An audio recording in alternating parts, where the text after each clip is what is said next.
Paano nga ba magpalit ng screen or ng LCD ng laptop? Tara!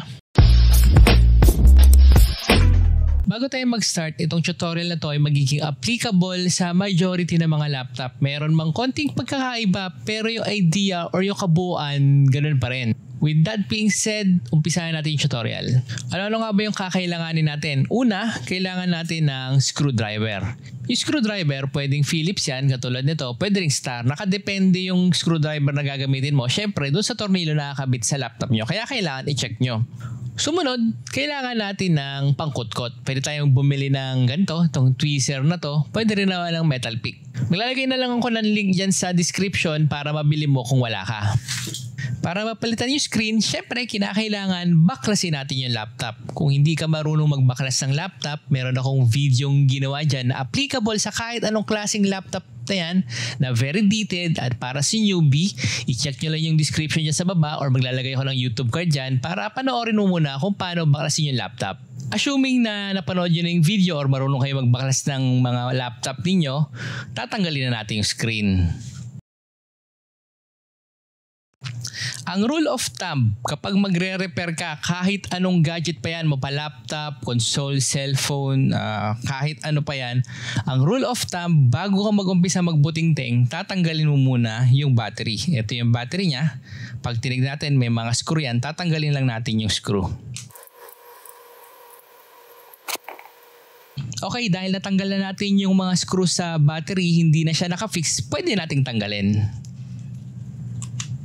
Yan. Yung laptop natin may dalawang panel yan. Yung isa, itong panel na to sa screen. Yung isa naman yung sa keyboard saka yung hardware niya. Kailangan paghihiwalay natin tong dalawa. Para mapaghiwalay, tatanggalin natin yung mga connector mula sa screen natin papunta dito sa motherboard. Ang madalas na connection ng upper panel natin or ng screen sa motherboard, sa hardware, ay yung LCD flex. Ito yon. Makikita mo naman dito may wire ka gumagapang papunta dito. Ayun yung sa LCD. Tapos yung isa naman sa wireless module natin sa Wi-Fi or sa Bluetooth, may makikita ka ditong wire na gumagapang. Galing ilalim yan. Yung antenna kasi usually ng mga laptop nandito sa part na to sa taas. Tatanggalin natin yung connection na yan. Tatanggalin natin tong isa. Saka itong isa. Tatandaan mo yan pag binalik mo, may iba kasi na color coding, may color black dito, may color white, tapos may mga color din dito sa label. Ito naman, itong sample na to, ang label niya 1, 2, may sticker naman dito, 2 saka 1 tong isa. Tandaan mo lang, pag ginabit mo, lalagay mo syempre to sa 2, ito sa 1. Okay, ikot natin. Ito. Dito sa screen, iba-ibang klase yan, kailangan i-check nyo muna maigi. May iba kasing connection, hinuhugot. May ibang connection, inaangat. May iba, parang ribbon or flex type. Ito yung ribbon or flex type. Meron siyang lock dito. Tatanggalin mo yung lock. Dahan-dahan ka dito kasi one wrong move, sira yung clip mo itong lock na to. Kaya kailangan dahan-dahan ka dyan. Okay, tas aangat mo, tatanggalin mo. Yan. Okay, tanggalin na natin to. Yan. Tapos, ito, tatanggalin na rin natin.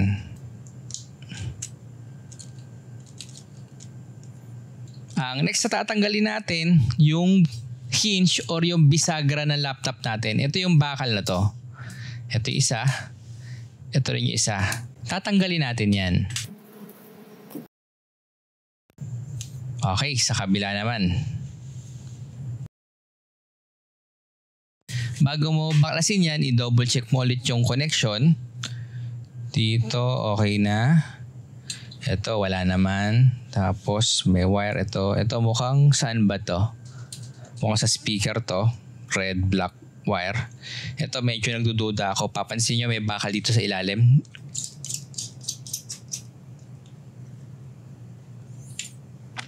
Ayun nga, may nagtatago nga isang tornilyo dito. Buti na lang hindi pa natin binaklas talaga. Okay, yan ang huling tornilyo. Okay, ready na natin iangat to. Angat mo dahan-dahan. Opya, matigas. Yan. Tapos yung wire ng wireless module natin. Yan. Okay. Sa kabila naman, ganoon din. Aangat natin.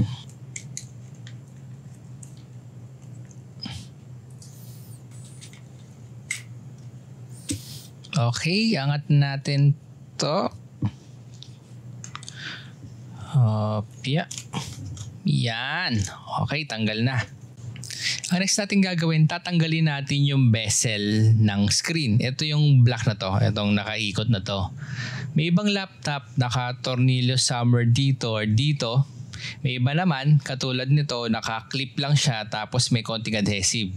So susundutin lang naman natin ng pangkutkot. Ayan, no? Tapos matatanggal na yung lock niyan. Ito, ayan. Tapos ikot mo dito.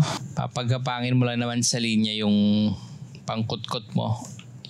Ayan. Dito. Tapos dito. Up, yeah. Ayan. Ito, may adhesive to. So, medyo madikit. Angat pala ng konti. Dahan-dahan kasi baka mabasag yung plastic. Yan. Ikot mo ng konti. Yan, oh.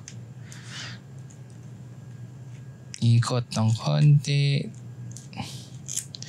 Okay. Dito. Yan. Dito. Alright. Dito. Yan, dito. Tapos, sa kabilang side naman,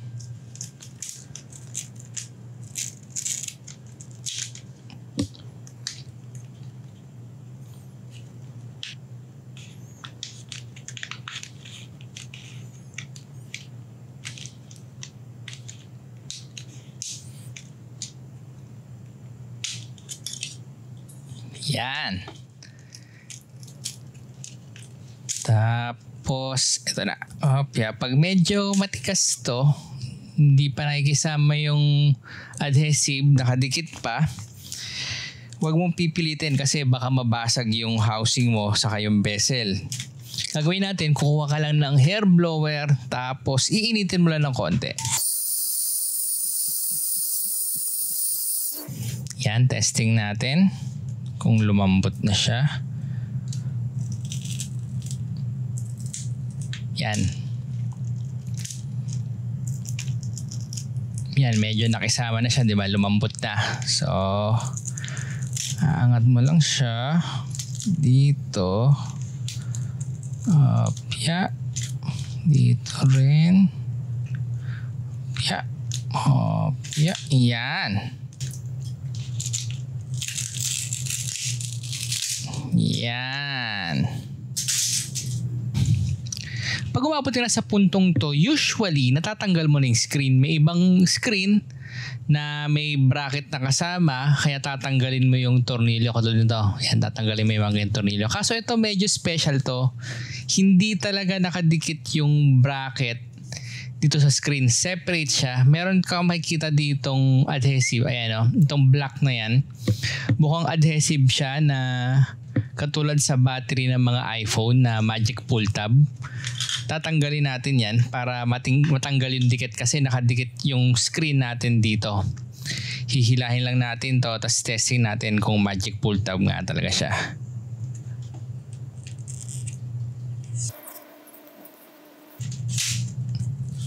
Yan, magic pull tab nga. Itong isa naman.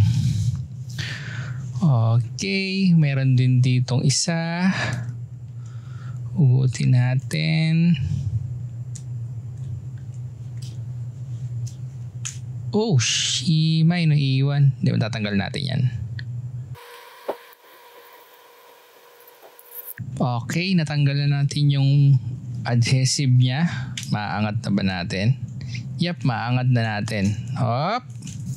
Eto, tatanggalin natin to. Hop, yeah.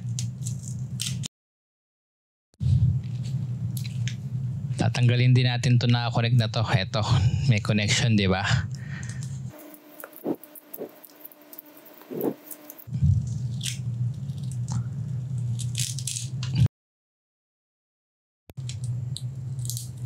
Okay. After nyan, hugutin na natin to.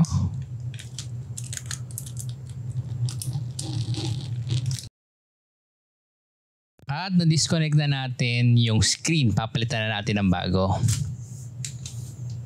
Dahil may tinanggal tayong adhesive dito, kailangan palitan natin para rin dumikit yung bagong screen na ilalagay natin. Lagay lang natin dito. Dito tayo naghila kanina, so dapat nakaalawit to doon sa bagong screen. Somewhere dito. Yan, dito siya. Yan. Tapos lagay natin to. Yan. Yung isa naman, ganun din. Dapat nakalawit to sa bagong screen para pag tatanggalin natin yung screen, hihilahin lang natin. Lagay natin somewhere dito. Yeah.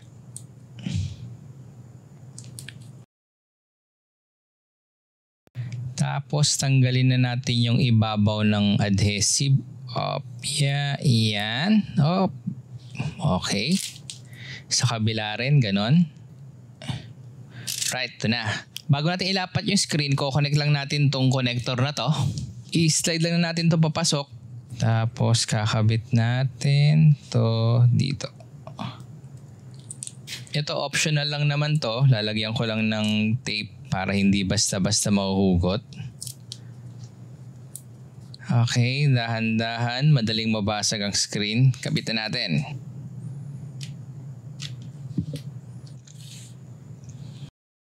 Okay, next natin gagawin, syempre, kung paano natin binaklas, ganun din natin kakabit. May protective sheet dito, tatanggalin lang natin yan.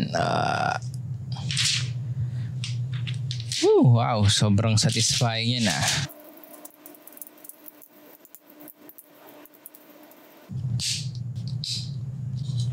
Okay, balik na natin tong hinge cover.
Okay, na-connect na natin. Panahon na para ibalik yung battery. Yeah. At testing na natin kung okay yung LCD na kinabit natin. Turn on. Enter. At yan. Ganun lang kadali magpalit ng screen ng mga laptop. Meron bang malabo sa pagkakasabi ko sa videong to? Kung meron man, i-comment mo lang down below para malinaw natin yan. At kung gusto mo pang makakita ng mga video tutorial na gawa ko rin, katulad ng paggawa ng computer, cellphone, i-check mo yung mga playlist dyan sa baba or yung channel ko. At i-check nyo na rin yung mga nakikita nyo dyan ng video sa screen na yan. At hanggang dito na lang muna ako. Kita tayo sa sunod video. Paalam.